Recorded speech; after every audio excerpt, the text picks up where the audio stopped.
耳般清澈。喝过孟婆汤，能忘掉尘世间的苦与愁、哀与乐。只要喝了它的汤药，前世今生的仇怨便会忘得干干净净，来世重新为人，牵挂之人，痛恨之人，来生都将形同陌路。这种让人相见不是这汤，就叫做孟婆汤。人死后去阴间的过程，地西关、奈何桥，关于此桥存在两种流行的说法，一种叫做奈何桥，另一种叫做奈何桥。过奈何桥头，一去不回头。桥分3层，上层红，中层玄黄，最下层乃黑色，愈下层愈窄，愈加凶险无比。生实行善事的走上层，善恶兼办的人走中层，行恶的人就走下层。河里面尽是不得投胎的孤魂野鬼，那些溺水而死的鬼魂，总是在桥梁上下或左右桥头，为自己寻找替身者，以便使自己能够脱生而转世。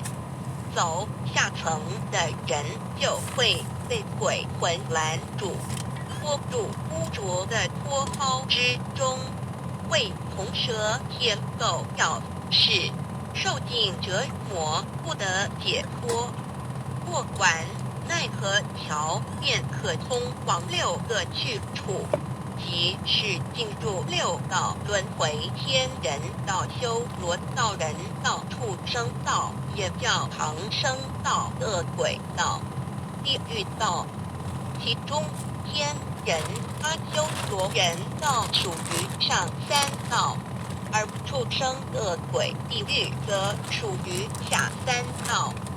至于去哪个道，是根据亡灵生前所做善恶的业绩来分门别类。善业多的往往会被分配到上3道，恶业多的往往被分配到下3道。这里要注意的是，人死后去阴间的过程并不通用于所有人。因佛教中修行之人，如果功德圆满的，命中后会跳过阴间这一过程，直接蒙佛接引去西方极乐世界。